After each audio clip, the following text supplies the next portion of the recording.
The following podcast is a Dear Media production. I'm trying to think of something to start this episode off with, but I can't. So I think I'm just going to complain because I got zero sleep last night. So let me tell you the structure of the fuckery that happened last night. First of all, I've been putting off cleaning my apartment for weeks, and naturally, last night at 9:45 p.m., I had this spurt of energy to just clean everything and organize everything and do everything. And I finally did it. Finished at like 12:15 a.m. Cool. I get in the bed. I'm like, okay, I'm going to go to sleep. I'm going to wake up. I'm going to go to the gym early because I want to be early. I want to like get my day started, you know. And my boyfriend calls me. Of course, that set me back like an hour because he wants to chit chat. I didn't want to chit chat. I wanted to go to sleep, but I was trying to be decent. Then, of course, you know, that didn't work out. We got into an argument. We made up. I went to sleep. Great. Finally, getting some rest. I'm not even asleep for maybe an hour and a half before my fire alarm in my building starts blaring for 20 minutes. Scares the shit out of me. Scares the shit out of my dog. My poor dog is like having a panic attack. I'm having a panic attack, but I'm also like, I'm going to go back to sleep because if I'm going to catch on fire, then so be it. At this point, I'm so exhausted. Like, it's just going to be what it is. So I try to go back to sleep. Then I'm like, bitch, are you crazy? You could be on fire. So I get out of the bed. I go in the hallway, see my neighbors. Everybody's like, what's going on? Nobody knows. It doesn't feel hot. So I'm like, okay, I'm going to go back in the bed. Go back in the bed. Next thing I know, the fire trucks are blaring down the street. Is that even, what sound do fire trucks make? Me. I don't even know. Anyway, so I'm in the bed, fire trucks going, the lights are just like bloop, bloop, bloop, bloop, bloop around my apartment. I'm like, holy shit. I'm gonna pass away. I'm gonna pass away because I'm so tired at this point. Finally, they leave. They turn off the alarm. I get some sleep. Then, of course, in the process of organizing my apartment and doing all the things that I did before I fell asleep, I found the little suction cup thing that you can use to hang up your razor in the shower. And I was like, oh my God, look, what a blessing. Now I don't have to just keep leaving my razor on the side of the bathtub. I can hang it up now like I'm supposed to. Do you know that this thing literally popped off in the middle of the night at 5 a.m. and the razor hit the tub like somebody literally busted a gat in my fucking apartment. Like, it felt like gunshots were blaring. I felt like I was in combat. It was horrible. I woke up freaking out, shaking, scared and afraid. Not naked, thank God. I had on night clothes. But I was just like, just unsettled. An unsettled feeling. So then I finally fall back asleep an hour later after calming myself down, because at this point I feel like I'm at war and I'm so tired. Finally fall back asleep, and then my alarm for the gym goes off at 8 a.m. Do you think I went to the gym? Absolutely the fuck not. I went right back to sleep and got the necessary rest that I needed, but I still don't feel like I've had enough. So, you know, naturally I've just been like on a high vibration all morning. I'm like vibrating high and not in the good way. And I'm drinking iced coffee now, which probably isn't going to help me.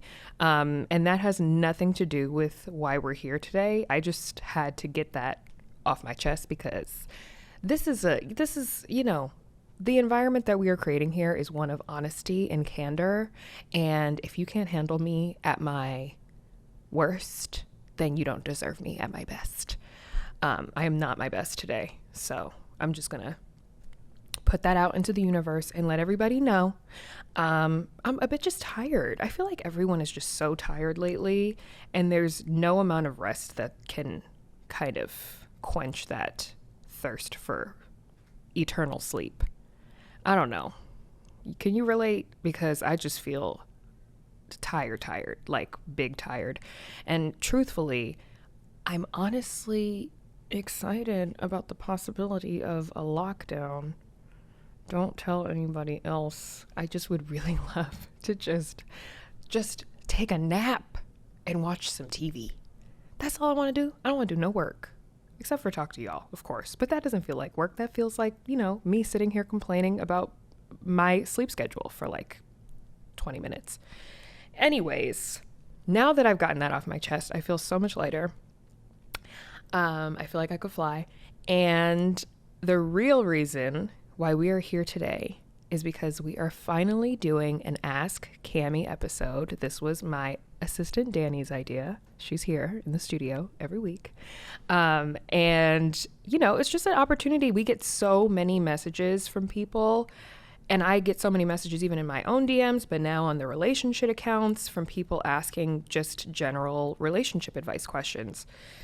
And it doesn't have to just be romantic. Like, I just want to put that out there moving forward. Anything that we're talking about, unless it's like related to a very specific topic, it doesn't just have to be romantic. Like, we're going to talk coworkers, we're going to talk roommates, we're going to talk families and, you know, sibling relationships and all that shit. Like, we're going to talk about everything. So I never want anyone to think that we are not an equal opportunity podcast. It's an equal opportunity podcast for anybody and their shit. And, you know, we just get so many messages. So I'm like, we might as well do it this way, where it's just me today, no guest.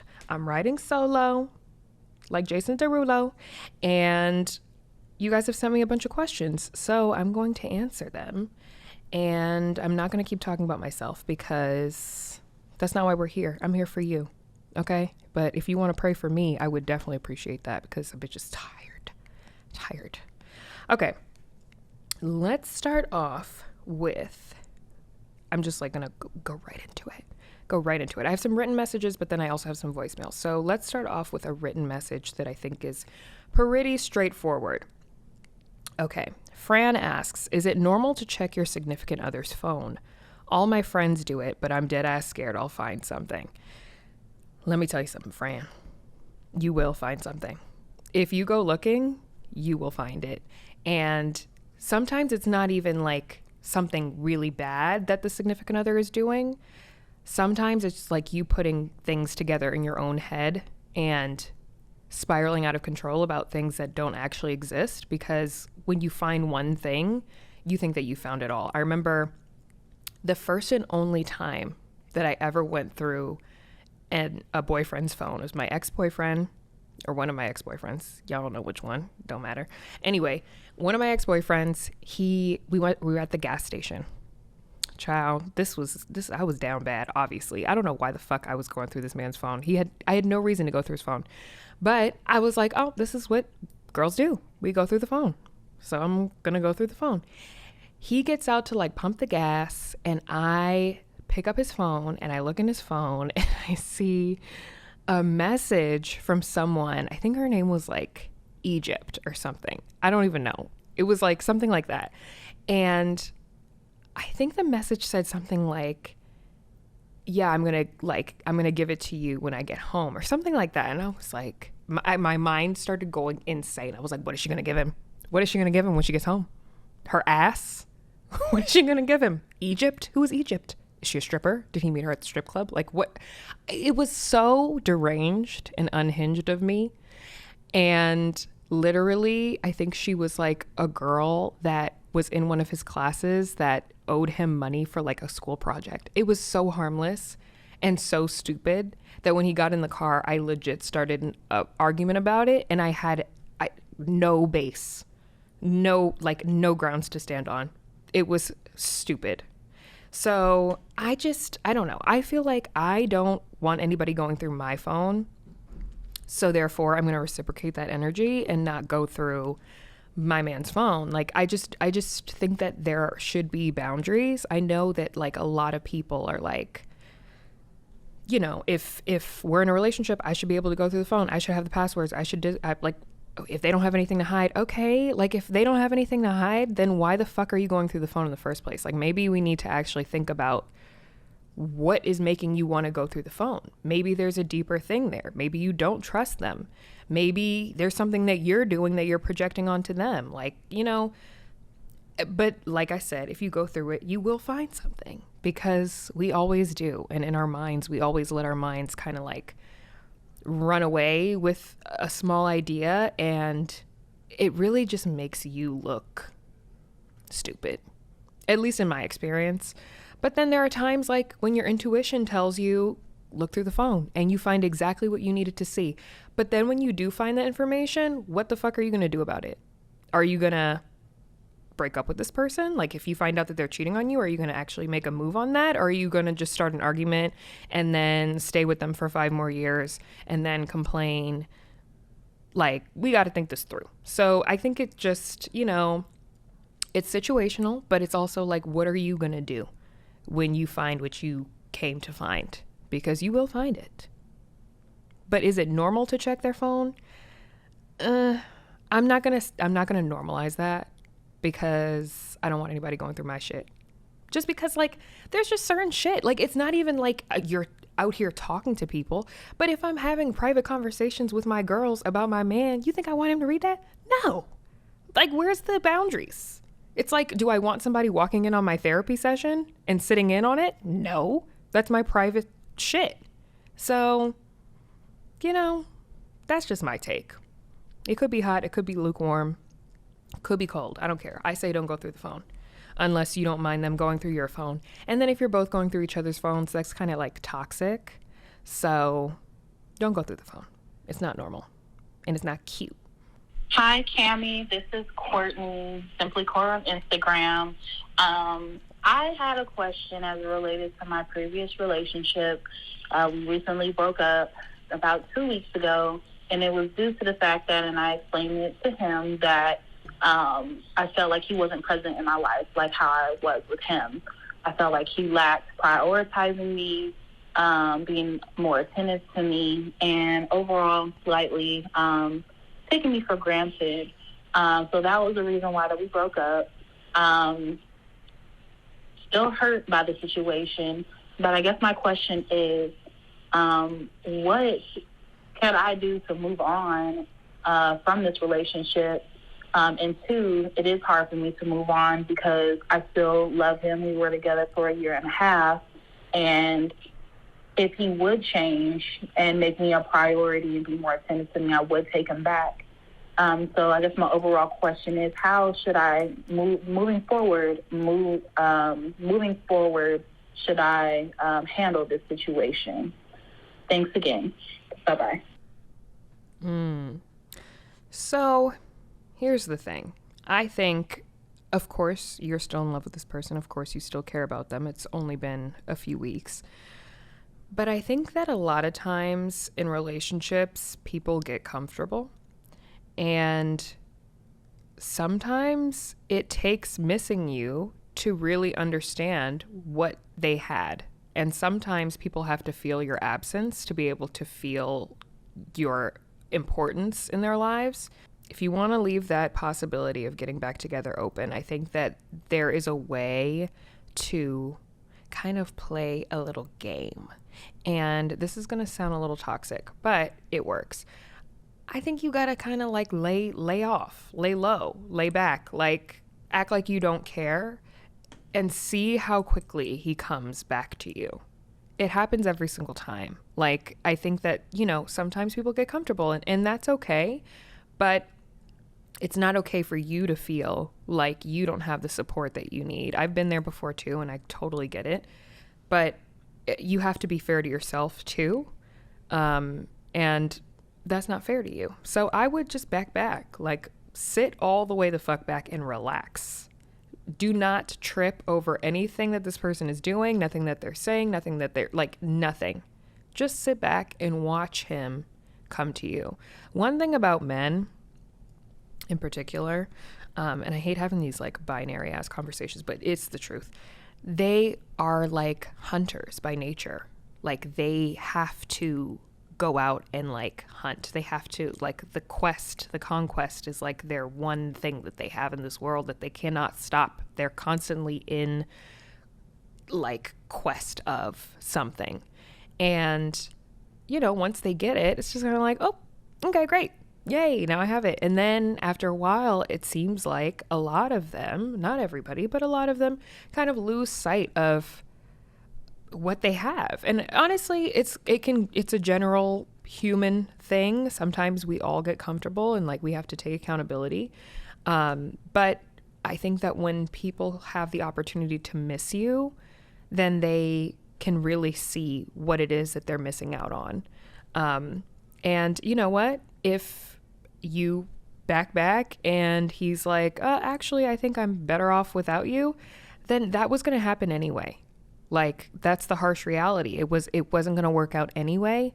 And it's better that you know now rather than later, waiting with someone and waiting around for someone who was never ready to like fully take that, next step with you. So I say, chill out. Don't even rest. Like, don't trip. Rest your pretty head and relax and make him come to you now. If you're feeling like you're not being prioritized and you're not feeling the love that you used to feel, and you've communicated that properly already, that's the number one key. You have communicated that properly already. Then sit back and relax and enjoy the show, because he's going to be coming for you, and he's going to be coming with roses. He better. And he's going to be, really, really like just more after you than ever before. And I think you just always have to keep them on their toes a little bit, because they be getting comfortable with no cushion, and I don't understand how. I don't get it. But it does happen, and it really doesn't even matter how beautiful you are, how successful you are, how much you're laying it down in bed. Like, it really doesn't matter. They have the tendency to get comfortable sometimes, and you have to remind them who the fuck you are and take 10 steps back. And if you want to open up that door again, open it. But, still keep I'm just saying, it sounds toxic. It does. I want to say, like, keep your distance. But don't keep your distance entirely, but just let them know. Sometimes you got to let them know. Like, I could leave at any second. Okay? Even though you won't. But, like, they have to think it. Okay, moving on.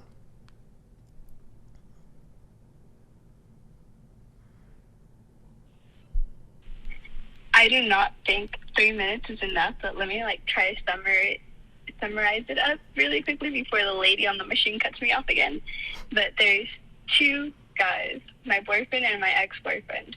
My boyfriend now is extremely jealous, and he's kind of like a white boy born and raised in the valley, which says a lot about him. But besides that, he's pretty much perfect. And then there's my ex-boyfriend, which everybody hates him and all that good stuff. But I don't know, I feel like this passion for him that I have never felt for anyone else. And now I'm stuck because I don't want to leave my boyfriend, but I feel bad that I don't have this passion for him. I kind of want to explain it more, but I know that the lady's going to get mad at me and cut me off. The voicemail lady, not you. Not the lady cutting you off. Who is she? I want to fight her. Listen. Okay. Let's break this down. You have your boyfriend. You say that he is feeling, jealous. He's like being jealous, territorial, whatever. Then you have your ex-boyfriend who nobody likes, but you have a passion for him because nobody likes him. It sounds like that's the kind of the draw, is the fact that he's like the guy that you shouldn't be with, but you want him. Like, it's toxic. It's toxic. I think that's like the word of the day. It's toxic, and it's probably not good for you. And there's probably a reason why everybody doesn't like this person for you. And your current boyfriend is probably jealous because of the fact that he knows that you're like one step in, one step out with this other dude. And no judgment, because it happens sometimes. And sometimes we want the thing that is like the worst for us instead of the thing that we know is probably better for us. But there's also a possibility that you're just not ready for that better yet. And that's totally okay. But for the sake of your relationship with your boyfriend now, for the sake of his feelings, for the sake of his ego, you might need to just take some time to yourself. Not even with this ex, because that's not it. I'm sure. I don't know him, but I'm going to assume that that's not it. And I think that passion that you feel for him is probably wrapped up in like the past, history, whatever has happened between the two of you. I'm sure the dick was bomb. Like, I'm sure it was, because that's usually what keeps us attached to shit that like we shouldn't be attached to. But you know, you just have to really ask yourself, like, did you like the person that you were when you were with this other guy, your ex? Do you like the person that you were? Do you like the person that you were becoming? Do you like the person that he was? Like, would it be worth it to dip back into that pool? Or would it only bring you probably more pain and drama and whatever? Because I'm sure he's an ex for a reason. And I'm sure that what drew you to your current boyfriend is like the fact that he's probably the total opposite of this guy. But I'm sure that that guy is just not it. So don't go back. But I would say, you know, if you don't feel it for your current boyfriend right now, it's probably because your brain is just not ready to switch off from having a fun, you know, good old free time. But that's not his fault. And it's also not your fault. So I would just, I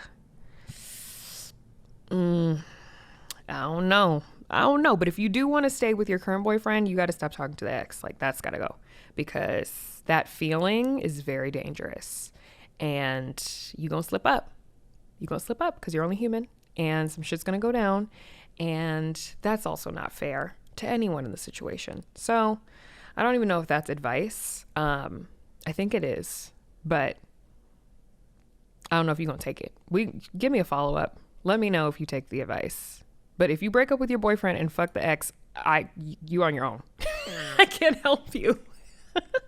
It'll be too late at that point. This one says, I won't read their name. I'm going to keep this one anonymous. But he says, it's not really a relationship. I'm gay and I've loved this guy for 2 years. He just found out a couple of weeks ago. He's straight and kind of homophobic. I want to get over him, but every time I think I am, I always fall for him again. What do I do?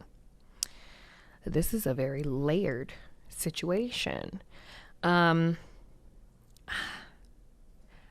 you friends with this guy? Like, if you've been friends with someone for 2 years, and I'm assuming that they know that you're gay, and they're kind of homophobic, and also straight, that's probably not your person.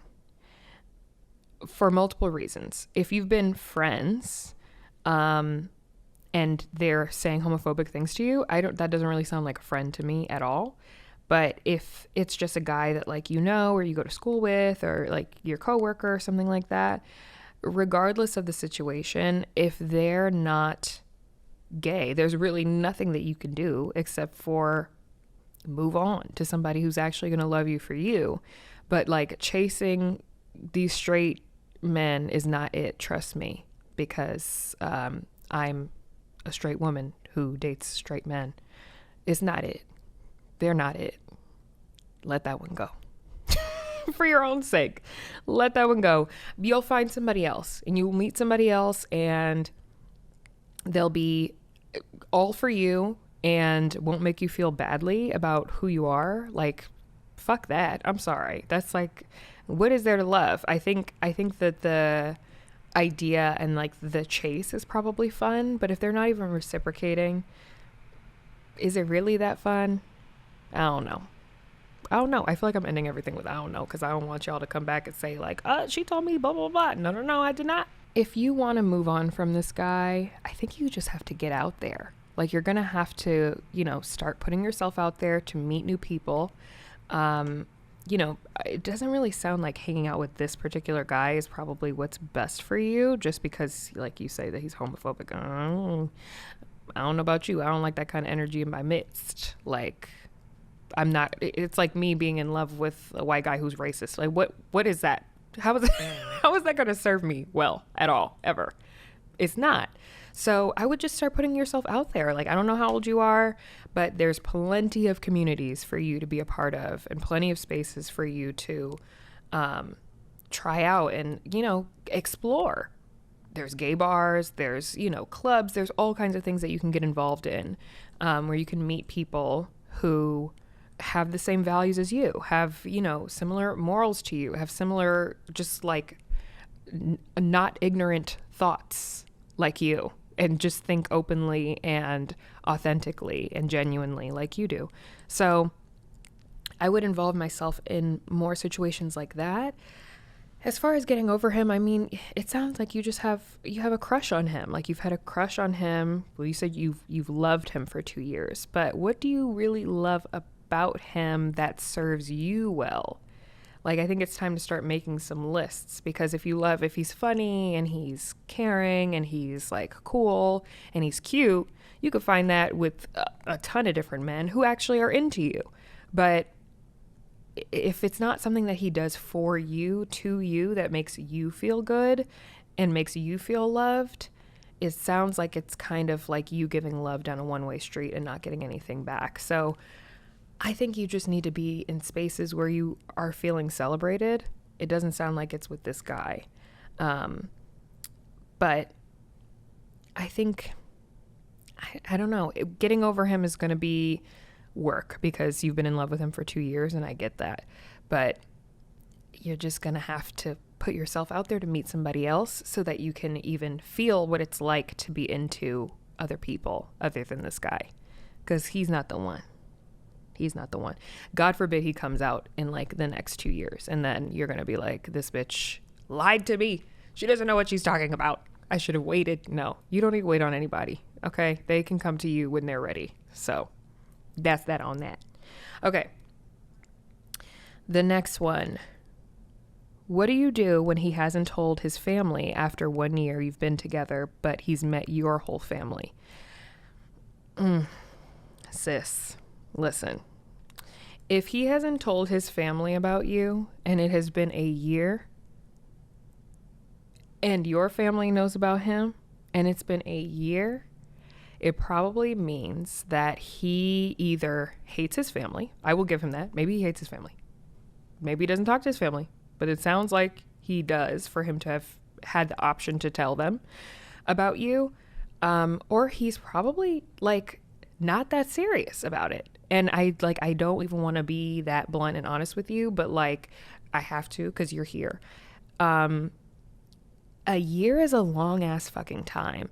And if we're talking like a pandemic year, that means that you spent a lot of time with this person, and they should know you well enough to even just tell their family like, hey, I'm talking to this girl.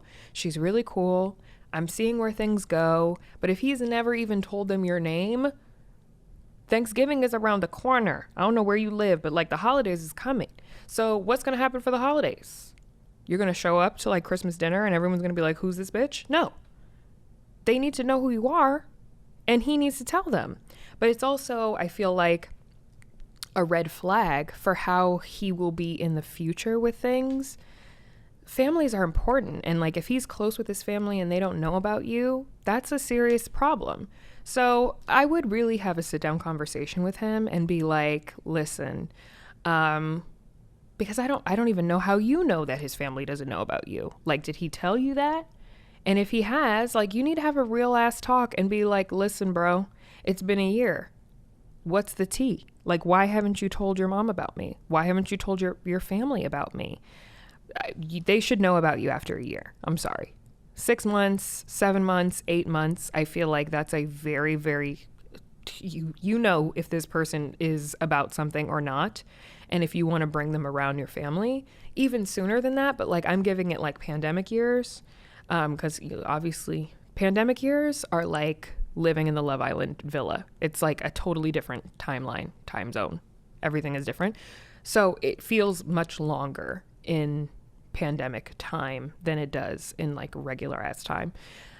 I think you need to have a real conversation with him and see how serious he is. Because if he's serious, I feel like he will let them know what's going on. And maybe he has and you just don't know about it. I don't know. That's a real conversation that you guys need to have, because you don't deserve to be hid. And I'm looking at your picture and you're so cute, and like his family deserves to know about you. So the same way you bring him around your family. So have a conversation with him, sit his ass down and ask him what's going on. And like, what's the problem? Because I know your mind is probably spiraling. You're probably like, is he bringing another bitch to Thanksgiving dinner? Like, who is being brought around the family? Who has been brought around the family in the past? Maybe he's had a bad experience in the past. Maybe he brought an ex home and it didn't go well. But if that's like a fear that he has, you guys need to have a real conversation about that and, figure out when that's going to happen. You need a timeline. Like that's a really long time. I feel, especially if you live in a close proximity to someone, for you not to have met their family or at least talked to their family, or like they haven't mentioned you to their family. That's a long time. Have a conversation, sit down, have a chat, pull him for a chat and tell him that he needs to tell his fucking family about you immediately. That's my Love Island voice. Here we go.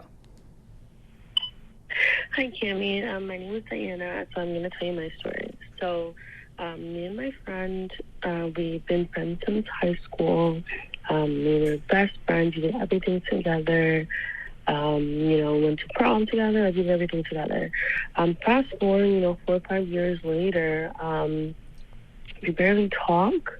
We see each other maybe once every 3 or 4 months. I'm not busy. She's not busy. We don't text. Like, she says, we're still best friends and anything like that, but she does not even text me. I don't even text her. Like, sometimes I do text her, but she'll leave me on bed for days. And she's always out with other people, doing whatever. And she'll literally just message me when she,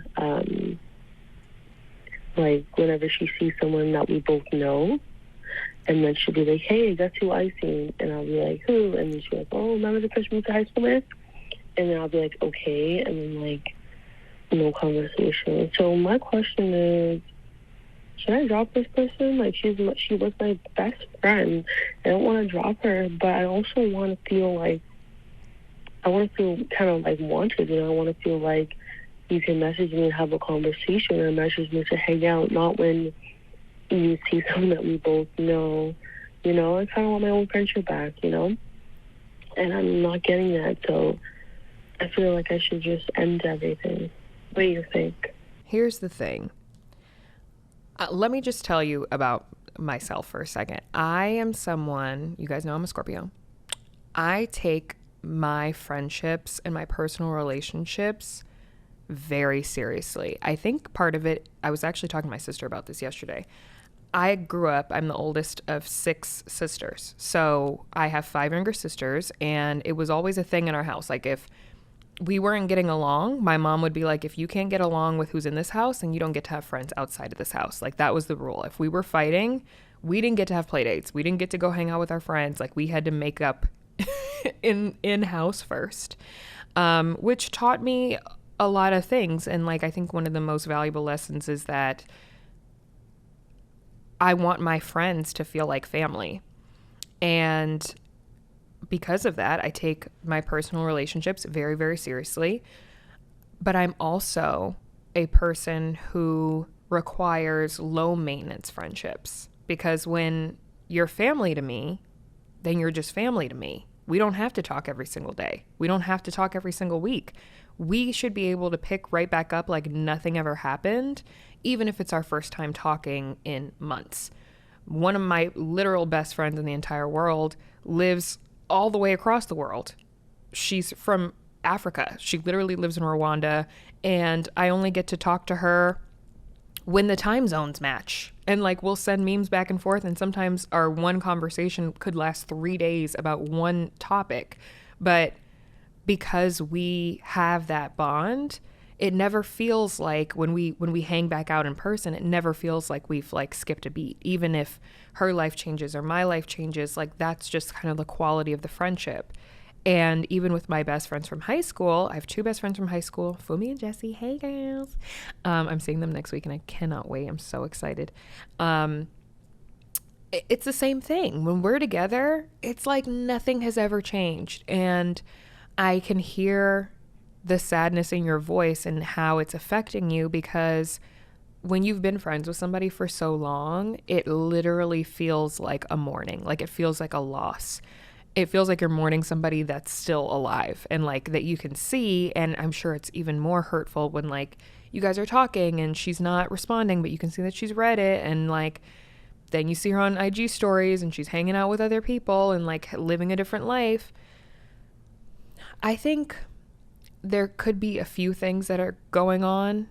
But one thing, just as like a general blanket statement, sometimes our friendships run their course. Sometimes we outgrow certain friendships. Sometimes we don't. Sometimes we're meant to be friends with these people forever, but there's just like ebbs and flows in our friendships. And sometimes, you know, people just move in different directions.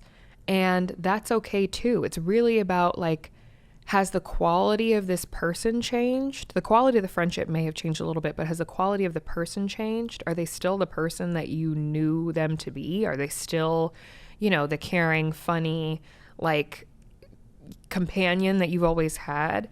It sounds like the quality of the friendship has changed though, because you don't feel valued as a friend as much as they're placing value on other friendships in their lives. And it could just be a part of growing up. I don't know if you've had a conversation with them about like, is there something that I might have done? Is there something that might have happened? Like, what was that shift all about? Which is always hard to have conversations like that. I think I've been in arguments with my best friends maybe one time each, and I literally felt like I was going to vomit. Like, could not handle, didn't want to talk about it, because I'm like, how do I handle this conversation with you? Like, I love you. I don't want any beef with you. I don't want any problems with you. And those kinds of like losses and hits feel like the fucking earth is literally falling under your feet. Honestly, I think best friend breakups are worse than relationship breakups. Like, because your best friend is like, that's your bitch. Like, that's who you talk to every single day. Like, you talk to your, you know, significant others every single day too, but it's like, it's kind of like, it's more like something that you have to do, versus like you just shooting the shit with your friends in the group chat. And like, when you don't have that anymore, it feels like a loss. So I get it. But I also wonder where she's at. Like, what is she thinking? What is she going through? Could she be going through something personal? Because I also had some friendships that, you know, even just over quarantine, that I had to let go just because I couldn't maintain the friendship the way that I normally would. It might have been too much for me to handle at that time. Like, maybe the person was requiring too much of me that I knew that I couldn't give. And I think that it takes like a certain level of, you know, like maturity and just like personal introspection to make that conclusion and have those conversations. But those were still tough conversations for me to have. But, you know, you never want for your friends to feel like they're just kind of like out here and like not important to your life and not important to your growth. But I think that, you know, first check in with yourself and see, am I putting too much pressure on this person to respond to me or to be a certain kind of friend to me? Like, am I doing the most right now? Or like, am I considering their point of view? And then also check in with them. Find out, is there something that happened why our dynamic has shifted? Like, what is there something that I'm missing? I just want to check in with you and just make sure that, you know, there wasn't anything that I might have done. And I just want to see where you're at, because as far as like our friendship, it really matters to me and I value it a lot. And I just want to make sure that we're on the same page moving forward. You know, it's okay for our friends to have other friends. I honestly want to throw up even saying that, because I hate seeing my friends with other friends. I'm like, who are these people? Who are they? You don't even know them. You don't even know them. They could be crazy, and they usually are. But at the same time, it's like we have different friends. Like, we have different groups of friends for different things and different seasons in our lives. And, you know, it's important to acknowledge that. It's also important for you to have your own friendships and like people that you want to hang out with. But check in with her and see how she's doing, what she's up to. And, you know, kind of feel things out and see what moving forward will be like for you. Maybe you will just be the friends who hit each other up to send each other funny memes every once in a while. And that's okay too. But when you meet back up in person, like, is the vibe still the same? Are you guys still like nothing has ever happened? Like, you never skipped a beat? Like, that's the kind of friendships that I think can like really go the distance. And we have friends that we can like talk about deep shit with and friends we can go out with and stuff like that. But like, do you have the friend that you can just send funny memes to and like just keep it casual and then you hang out and then it's like nothing has ever changed? Because those friendships are important too. So I don't think that you need to drop this friend at all. I think that you just need to check in with her and see where she's at. I hope that helps. I know that was like really long, but I feel like that's the whole reason why I started this podcast in the first place. I feel like we put so much emphasis on our romantic relationships, and those are great, but we also have all these other relationships that mean just as much. And like, friendship breakups fucking suck. There will definitely be an episode about that. But they're horrible. They're horrible and they feel horrible. But like, if you don't have to let it go, if this person hasn't done anything like super horrible to you, why let it go? You don't like memes? No, I know it's about more than memes, but it's just like life is short. Send the meme. And like, you can also text her. The phone works both ways. So if she's not texting you all the time, feel free to reach out, but like do that check in with yourself, then check in with her. Let me know what happens. This next one is funny. They said, "Hi, Kamie. I absolutely love you and I'm so excited for your podcast. Thanks, boo.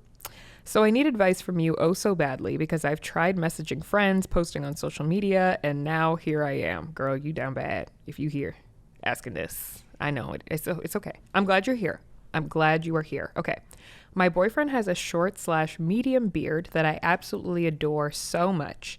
But one giant issue that is causing problems for us is whenever we have a hot and heavy moment, my chin gets a beard rash. And afterwards, a few hours later, my chin starts to flake the skin off and it hurts so bad for days, pretty much until I see him again. And then it starts all over.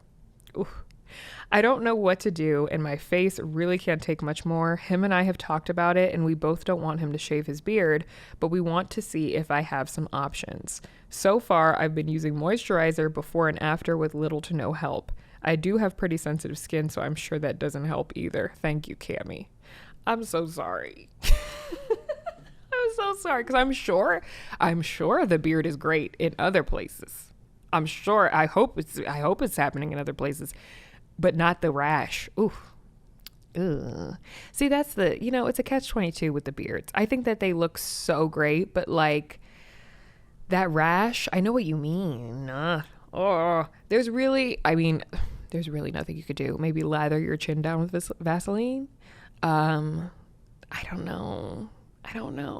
I feel like he needs to like put on a chin condom or something. I don't even know if they make those, but like maybe he should put a hair wrap around if he like wraps his beard and his head before you guys make out.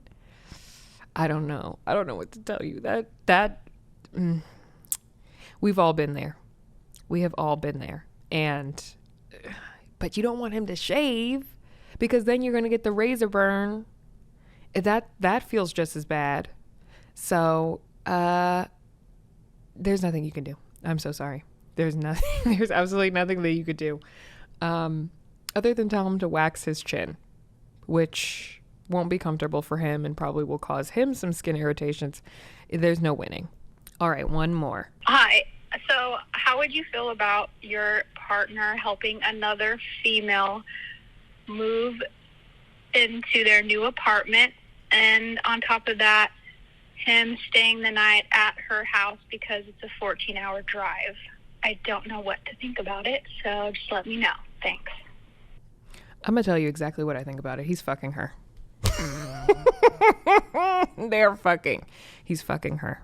I don't care how long the drive is. You mean to tell me you haven't heard of a motel, hotel, Holiday Inn? You've never heard of the Motel 6? You've never heard of a cot outside? You've never heard of sleeping in your car? It's not making sense. You drove how far to help her move in? Who is she? Is she your sister? Then for sure, sleep over. Sleep in her bed. Absolutely the fuck not. I don't care how far it is. I don't care how. Drink a Red Bull and get it together. Go to Starbucks. They're always open. Get it together. Absolutely not. Are you joking? 14 hours? He's fucking her. Nobody's driving. I'm not driving 14 hours for anybody. So But let me tell you something about a man will go a distance for some ass. And it sounds like he did. So do with that what you will.